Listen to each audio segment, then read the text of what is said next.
All right, so we just got her out, giving her a hose off. I'm gonna go put some fuel in it. Sounds good, feels good. Got to do a friend of mine has a XE Falcon station wagon. He's just had I think it was an AU 5 litre in it, and they've just rebuilt it to some stroked amount. And he's doing a shakedown in his car. So I thought, why not both go together? I can do mine, he can do his. We can just go for a spin, put some fuel through them, get some heat into them, get them back, cast them over everything, see if there's going to be any leaks and whatnot, and go from there. I haven't driven this thing for so long, and it's sort of funny now because these cars are a bit retro over the 5 years ago or 6 years ago or 7 years ago. They were still sort of relatively a modern car, being plastic bumpers and whatnot, but nowadays it's, you don't see them on the road at all. This thing drives quite nice. What is it? It's quiet with the exhaust. Brakes feel good. Maybe a little bit of surface rust on them. I do need to do a fluid change and whatnot. Everything appears to be working. I just peeled off the massively out of date windscreen sticker for the Rego. Put the new one on. Had to dig it out because I hadn't driven it for so long. Just making sure that the heater works, which it is quite warm. I'll turn that down, which is a good thing. I'm not sure if the aircon works, but I can regas that. That's not a problem.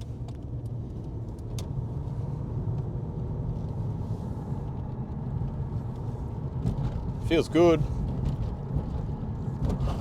I think another reason why I didn't drive this so much was because the seat base was broken, which was fairly common. I reckon my first V in Calais had the same problem.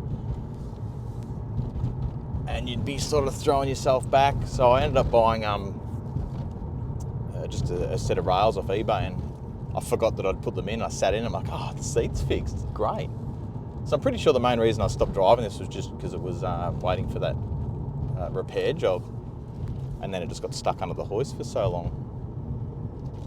So we'll just go put some fuel in it now and mix it up with the old stuff that's in there, and go for a scoot up the freeway and make sure everything sounds and smells good and feels good and does what it's supposed to do, drives how it's supposed to drive, all that sort of stuff. Just a couple of little things I'm noticing. As I said, it hasn't been driven since all the work was done. Doors were off and all that sort of jazz. My mirrors don't work, so I'm not sure if there's a plug that's off or something on both side mirrors that don't work. Fingers crossed it's something nice and easy that might have been missed on the door trim, like the mirror switch or something. Too scared to wind in the windows in case I don't go back up again, because the weather's a bit average today, so if I get caught in the rain, I don't really want to be stuck with my windows down. The dust is that bad on it. I gave it a hose off, but it looks like faded paint now. It looks terrible. But just due to the weather, it's not worth giving it a wash just yet. I thought I'd do a little bit of a shakedown first, then proceed to wash it. Just fueled up, 27 litres in, so I think the fuel gauge is relatively accurate. So hopefully it didn't stir up all the junk that's in the bottom. Hopefully there's no junk in the bottom. The fuel's definitely 5 years old, I reckon. That's how many Ks I've done in it, like 27 litres. I reckon that's the amount of fuel I've used since I've owned the thing. I just noticed as I got out, the driver's side repeater indicator's fallen out, the little clip's broken on it, so I've just removed it so it doesn't wreck the paint, which is a little bit painful, but what do you do? We'll organise another one, but it's going to ruin any photos I wanted to take. Onto the freeway, stretch our legs a little bit.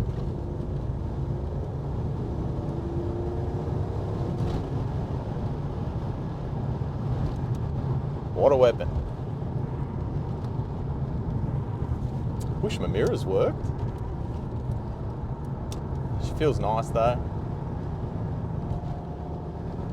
I've got my mate Borgie in front of me in his Falcon. That looks good. I'll try and get some pictures of that, some footage of that. Might do a little rundown on that at some point. That'll be handy. This feels so good for a 6-year-old car. It's grouse. No, what is it?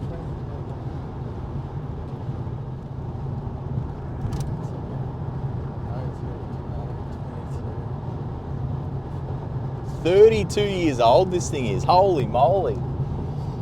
They put that into perspective, you know. This is like driving a Tirana around in the year 2000. But no one ever looks at it like that. They just sort of see these as modern cars. But I guess it's what you grew up with. So guys my age see these and, you know, get a little bit of a stiffy or something when they see them. Not as much as some of the older guys get with the Tiranas and Monaros and all that sort of jazz. I don't mind those cars, but my first car was a VC, and then I stepped up to a VN Calais, and then a VN exec manual. You know, this was my first 5 litre out of all my, you know, Holdens that I've had. So about 10 minutes in or so, I suppose. Everything seems okay. I've definitely, something's not right with my cluster. I don't know whether it's switched at the back to something else, but it's revving at 3 grand 100 Ks. Definitely not feeling like it's revving at 3 grand at 100 Ks, but also when you put the foot down, it's a bit all over the shop, so I'm not sure if it's I'm not sure what it is. Cruise control doesn't work, so I'm not sure if someone's had the cluster out, played with something. I have no reason to believe that it's been doctored or anything. It says it's got 240,000 Ks on it. But someone might have had it out to do a repair and they haven't plugged something back in, or they've grabbed a cluster out of something else. I'm not 100% sure. So I guess while we're driving, I could probably give you a rundown on my car history when it comes to Commodores, I suppose. My first car was my mum's old VC it was an L manual 6-cylinder. I should have kept it. I was sort of not in that nostalgia part of my life, realizing I should keep things like that. So being 18, I wasn't a mechanic at that point. I hadn't done anything like that. So I had drove around for a few months and actually got put off the road by some coppers on Chapel Street. I was in the Shell Servo at the end of Chapel Street there, you know, with my friends on a Friday night or whatnot. And someone comes running in going, "They're putting a canary on your car." And I went outside and yep, they'd slapped the canary on it, and I took it to a local workshop to get a roadworthy, and it had a rust hole under one of the rear quarters, and you could, you know, stick your finger in it. But that was pretty much all the rust it had. But I had no money at that age, so I sold it, or I swapped it, I think, for an FJ40 with a V8 in it, which was no better. And then another point, I got a VB SLE 4-speed, which was pretty cool. Same deal. I didn't have enough money. I had all these aspirations, but just didn't have any money to get these things on the road. So that was another car that sort of sat there for a bit, and it didn't do a great deal until I sold that. And my first real car was a 81 Nissan Bluebird station wagon. It got given to me, and I just started doing like a pre-apprenticeship course. So I was really sort of trying to get it on the road on an absolute shoestring. I don't think I had work at that point. I was in between jobs. Had no windscreen in it. Dogs had been living in it. The interior was trash. The front seats were non-existent. But you go to the wreckers and every second car was a Bluebird back then. So I put some mismatched front seats in it. I remember driving to Melton to get a rear window for it in the car. I had a permit, and I go to Autobahn because the timing chain was that stretched and flogged out. It was rattling its head off the whole time. So I pulled into Autobahn to get some Lucas oil stabiliser just to quieten it down. And I come out and there's these two plainclothes coppers in a Hyundai XL standing behind the car. And even though I had the permit, they gave me a bit of a talking to. because you shouldn't be using this to go and pick up parts and whatnot. Even though I'm pretty sure as long as you're getting roadworthy stuff done, you can. Can't recall. Anyway, they let me off, which was good. I went and got my windscreen, learned how to pull a windscreen in, or back window in, which was good. And I actually got that car, registered on the road or on my own, which was a really big achievement. I did have help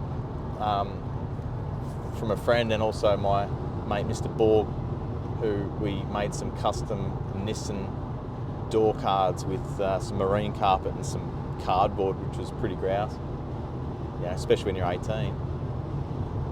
And that was my daily for a while, and then I swapped that and $300 for my VN exec manual, which was also pretty cool. That required an ECU which had a cracked board in it.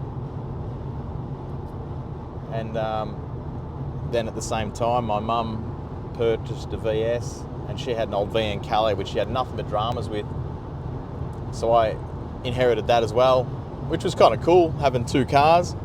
I could pick and choose which ones I wanted to sort of drive to work at the time, as I was an apprentice mechanic at that point. And that was 2003 or 4. The VN, both VNs were 11 or 12 years old, which car value back then was nothing like it is now. And having an automatic car with all the climate and all that sort of stuff was amazing. And then even like the exec, with the 5-speed, that was a powerhouse for me back then, going from the Bluebird. And then I sold the VN Calais to my cousin because that had a rust issue around the back window, which was getting worse and worse. So I sold that to him, and I sold the manual exec to another young bloke who I think wrapped around a tree. And I purchased a VS Statesman Series 2. It wasn't a Caprice, but it was nice. It had electric seats, leather, no sunroof. It was two-tone, like emerald green. Being Series 2, it had that nice chrome strip around the boot garnish, which I loved. Everyone wanted Series 3 spotlights on them, which I bought, never fitted. The second glove box that lives under the steering wheel, I'm not sure if anyone's familiar with those, but they were pretty cool. I think they came out in a VQ Caprice. And that was a cool car. It had a supercharged V6 in it. I changed the diff ratio to 345s. I did a burnout comp at Eastern Ats in 2007 or 8, I think it was. I think it might have been the last Eastern Ats at Sandown. Put 14-inch wheels on the back to really get it spinning. I bought a line locker, made up my own brake lines, and I had the line locker to cut the back brakes off, which made it a little bit easier. Put the VT brakes on the front, which bolts straight onto a VS. Puts those SV99 wheels on it, and it was really cool. I enjoyed that. I had that car for a few years. Put a big exhaust on it, changed the pulley, and I sold that and bought my first V8 VT SS 5.7 dark blue automatic, and that was another cool car. That was off the cuff, or whatever you want to call it. eBay purchase one night last minute. It was like $6,000. I'm like, oh, this is cheap. I bought it. I'm like, now I got to come up with $6,000. So I think I sold my Statesman for $5,000. Came up with $1,000. Flew to Sydney. Drove this SS back, and daily that for quite a while. And then I moved to Queensland. It's sort of my cars. I ended up getting a 4-wheel drive, and my sort of fasty cars dwindled away until about 2012, when I was in England, and I was just perusing eBay one night, and a VT Club Sport Series 2 5.7 LS1 R8 came up for sale on eBay for about $12,000, which is pretty cheap at the time, I think. And again, I bought it, and I got a mate of mine to drive to New South Wales and pick it up for me whilst I was overseas. And then I got back and registered that and drove that for a while, and I owned that car for only just recently sold it. And that was a good fun car. I quite enjoyed that car. And then in the meantime, I'd purchased this car. I do have some other vehicles, but we can talk about that later on.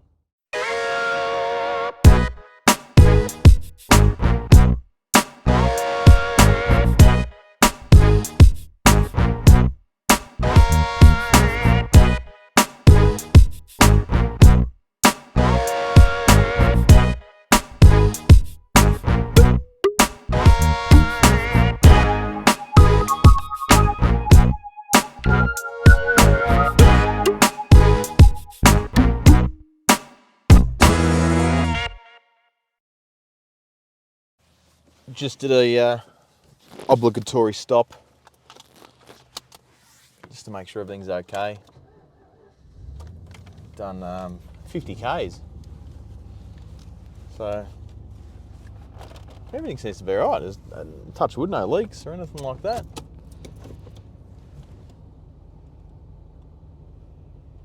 All sorted.